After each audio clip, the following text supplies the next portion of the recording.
Ang programang ito ay rated SPG. Striktong patnubay at gabay ng magulang ang kailangan. Maaaring may masiselang tema, lengguwahe, karahasan, sexual, horror o droga na hindi angkop sa mga... I don't trust those people.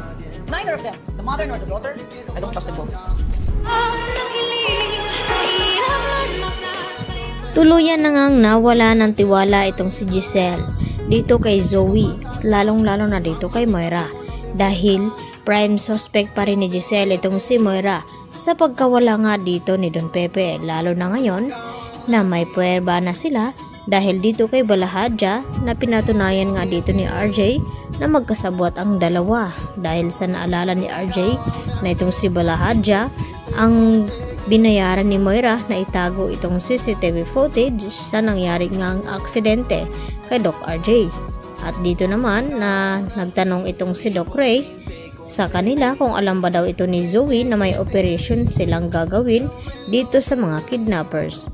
At dito naman na hindi sumang-ayon itong si Giselle na ipaalam kay Zoe dapat daw ay hindi niya dapat malaman dahil alam niya nakakontraba pa rin ni Moira itong si Zoe. Kaya mas maigi na wala nga munang makakaalam sa kanilang gagawin at tanging si Annalyn nga ang nakakaalam.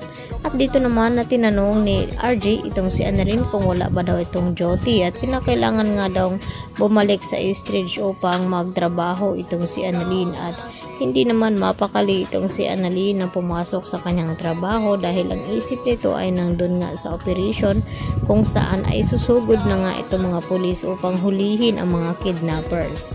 At dito rin nasabi ni Annalyn kay Doc Lindon na dapat ay sundan daw niya itong mga pulis nang sa ganon ay makasigurado itong si Annalyn na mailigtas niya ang kanyang lolo at hindi naman makakapayag itong si Doc Lindon na hindi masasamahan itong si Annalyn sa pagpunta roon.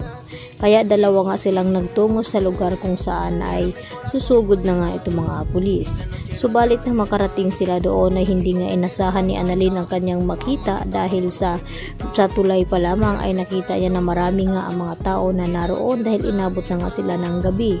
At dito nagtanong-tanong itong si Annalyn kung ano daw ang nangyari dahil doktor nga siya. At dito sinabi ng matanda kay Annalyn na may natagpuan daw na matanda sa ilalim ng tulay. At dito naman na nilapitan ni Annalyn at laking gulat ni Annalyn nang makita itong kanyang lolo Pepe at nagtanong ito kung buhay pa ba daw at hindi nga sigurado ang mga tao kung buhay pa ba itong si Don Pepe ngayon.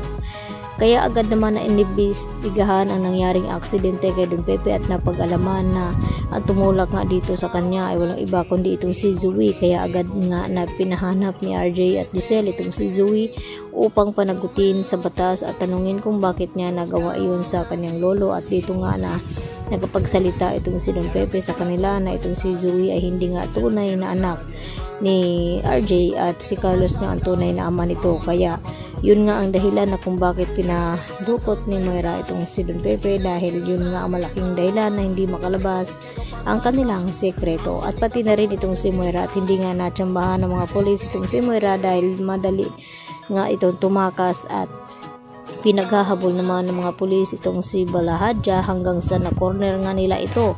At dito na rin napagsisihan ang husto ni Zoe dahil mabubulok na nga ito sa kulungan at nagmamakaawa ito na wag daw siyang ipakulong. At dito na sinabi ni Giselle kay Zoe na hintayin na lamang niya na magsama-sama sila dito ni Moira at pati na rin itong si Carlos Benitez. Yan ang ating pakatutukan bukas sa Abot Kamay na Pangarap.